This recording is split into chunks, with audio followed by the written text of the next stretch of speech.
Salut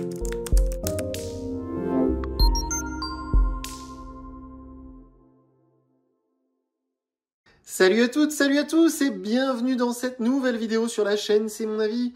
On se retrouve aujourd'hui pour un déballage de produits, un unboxing.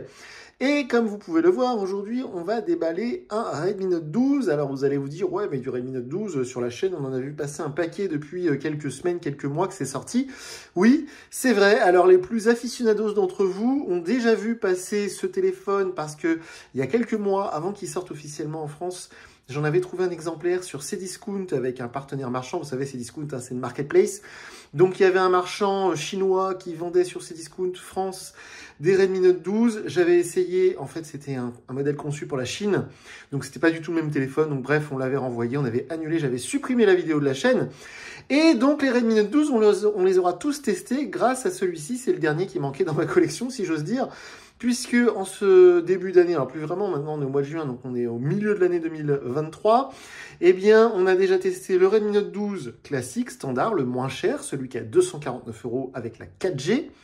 On avait déjà testé le Redmi Note 12 Pro, le Redmi Note 12 Pro Plus, donc voilà le Redmi Note 12 5G, qui est proposé normalement à 299 €. Là, je l'ai acheté chez Boulanger.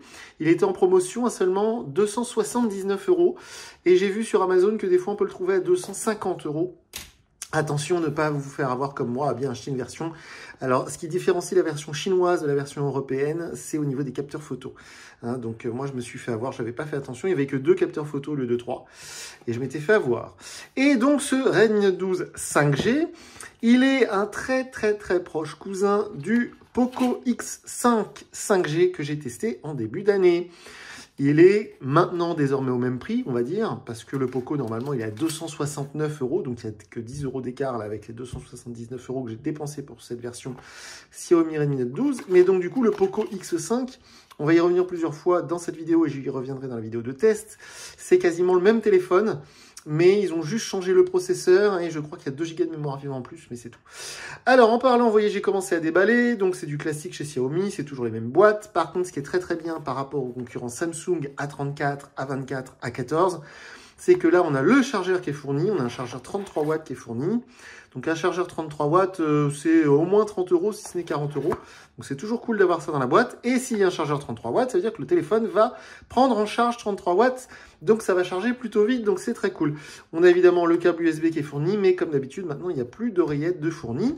Par contre, ce qui est très bien chez Xiaomi par rapport, encore une fois, à Samsung, mais à tant d'autres, hein, c'est qu'en plus du chargeur, ils fournissent également la petite coque silicone transparente. Ça fait toujours plaisir, elle est là, ça coûte pas cher, mais au moins les gens qui achètent le téléphone, bah, en rentrant chez eux, ils ont tout. Ils n'ont pas besoin de rajouter quoi que ce soit.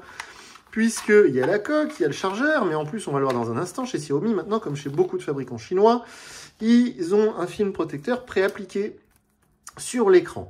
Alors, comme on peut le voir, évidemment, c'est un écran 120 Hz AMOLED. Alors, je voulais m'attarder là-dessus parce que ça devient banal. On ne s'y attarde plus trop. On trouve ça normal. En dessous de 300 € d'avoir un smartphone qui propose un écran AMOLED 120 Hz. Je voudrais quand même rappeler que cette technologie AMOLED 120 Hz, elle est arrivée sur l'iPhone 14 Pro chez Apple. C'est-à-dire qu'avant, chez Apple, vous achetiez un iPhone 13 Pro, un iPhone 12 Pro, du Pro Max même, donc des téléphones à 1500 €, vous n'aviez pas du 120 Hz. Donc le 120 Hz AMOLED, ça s'est démocratisé. Maintenant, on le retrouve sur beaucoup de smartphones Android pas chers, je dirais entre 200 et 300 €. Mais je voulais quand même m'attarder dessus parce que ça paraît maintenant normal, banal.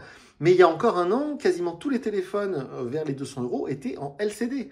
Donc c'est vraiment quelque chose d'important. En plus, on a le traitement Corning Gorilla Glass, donc ça c'est très cool. C'est-à-dire que c'est résistant aux rayures.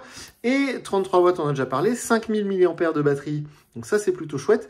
Je fais une aparté aussi sur les batteries parce que pendant des mois, voire des années, certains m'ont raillé, se sont moqués de moi dans les commentaires ou sur les réseaux sociaux parce que je prenais un malin plaisir à préciser que les constructeurs annoncent une quantité en milliampères, mais que celle-ci n'est pas toujours respectée. Et il n'y a pas longtemps, je crois que c'est chez Xiaomi justement, pour le nouveau Xiaomi 13 Ultra, ou un truc dans ce genre-là, quand j'ai regardé la présentation en ligne sur leur chaîne YouTube, eh bien maintenant ils le précisent. Alors je me demande si c'est pas aux États-Unis que c'est devenu obligatoire, mais maintenant ils le précisent.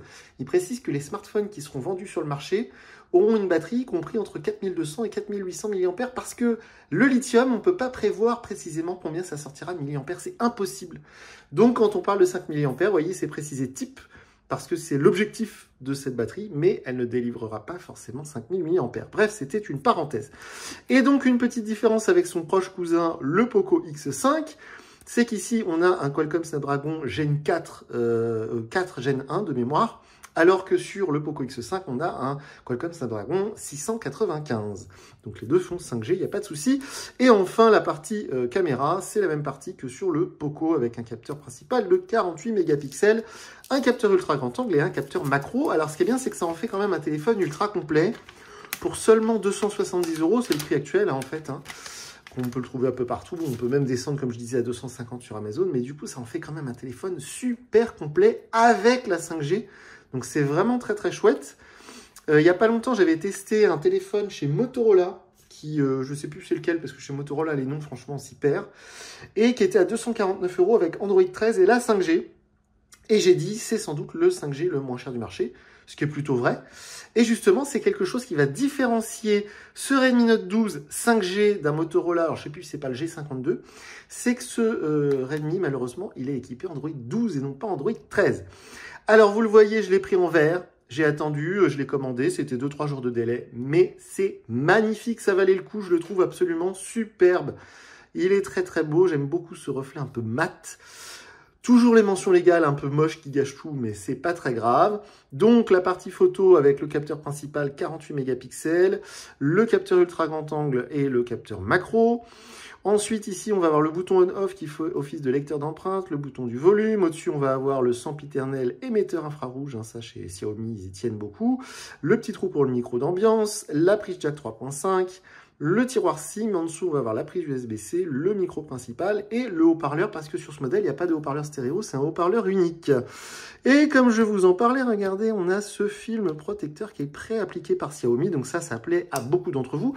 Et ce qui fait effectivement que déjà vous pouvez envoyer bouler le vendeur d'articles boulanger qui veut absolument vous vendre un gel en verre, une protection à la con, là, machin.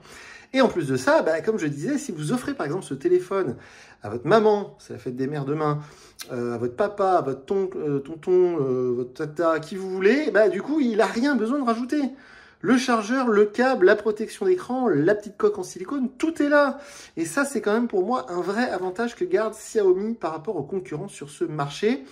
Motorola est dans la même veine parce que ça appartient à Lenovo, hein, donc Motorola, les smartphones Motorola, c'est complètement chinois, ça n'a plus rien à voir avec Motorola USA. On est bien donc sur MIUI 14. Alors vous voyez que les bords d'écran, il est quand même vachement plus épais en haut que sur les côtés, en bas pardon, que sur les côtés et en haut, c'est un peu dommage, c'est pas très grave, on va le mettre en français. On a donc ce petit poinçon pour la caméra selfie, c'est toujours très bien. Alors les petites différences, comme je vous disais, par rapport au Poco X5, c'est que sur le Poco X5, on va avoir le Poco Launcher, ce lanceur d'applications qui est exclusif à Poco, qu'on ne peut plus installer sur d'autres smartphones du groupe, ce qui est très dommage. Bon, je veux ignorer cette étape, voilà. Ok. Alors je ne sais pas si une mise à jour Android 13 est prévue sur tous ces petits appareils qui sont sortis Xiaomi cette année. Donc tous les Redmi Note 12 ou presque. Oui, tous d'ailleurs, même le Pro Plus, hein, je crois qu'il était en Android 12. Et donc, il y a plein de smartphones Android sortis cette année qui sont Android 12, alors que Android 13 est dispo depuis le mois de juin 2022, donc ça fait maintenant 1 an. Et Android 14 est déployé tout doucement. Je ne veux pas... bon, trop tard, j'ai cliqué sur oui, vu que je parle en même temps. Donc, Android 14 est déployé sur certains appareils en bêta. Donc, ça va arriver, Android 14. Donc du coup, bah, quand on sait qu'on va avoir la version 14 d'un logiciel qui va sortir sur beaucoup d'appareils là, maintenant, dans les semaines à venir, et quand on sait que chez Xiaomi, ils continuent à nous vendre des smartphones Android 12, ça commence un peu à m'agacer. Et donc j'espère très sincèrement, je suis pas sur les forums Xiaomi, les fanpages Facebook, je pourrais pas savoir ce qui se passe actuellement. J'espère quand même de tout cœur que la mise à jour Android 13 va arriver le plus vite possible sur tous ces petits appareils Souvent, on me dit, oui, Android 13, ça apporte pas grand-chose par rapport à Android 12. De toute façon, il y a les patchs de sécurité, machin. Ok, mais il y a une toute petite fonctionnalité. Il y en a plein, mais il y en a une, moi, qui me plaît particulièrement sur Android 13.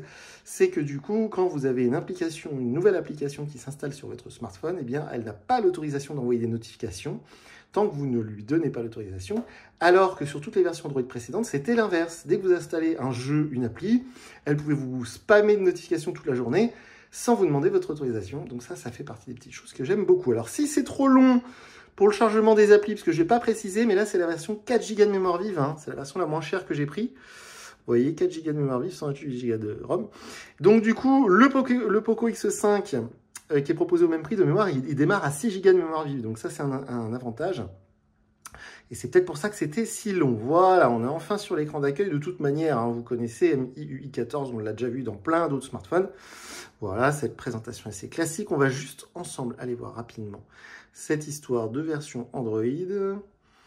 Alors, évidemment, c'est le premier lancement, donc c'est un peu lent. À propos de l'appareil, donc on est bien sur MIUI 14, donc ça c'est l'interface de chez Xiaomi, mais on est bien sur Android 12, effectivement. Donc voilà, on est bien sur le Redmi Note 12 5G. Donc ce smartphone, comme d'habitude, je vais mettre ma carte SIM, mes applications préférées, je vais l'emmener partout avec moi pendant quelques jours, je vais prendre plein de photos. En plus, ça tombe bien, il fait très beau. Et d'ici quelques jours, je viendrai vous dire en vidéo ce que j'en ai pensé. Donc voilà pour le déballage de ce Xiaomi Redmi Note 12 5G. Je vous dis à très bientôt pour une nouvelle vidéo sur la chaîne. Salut!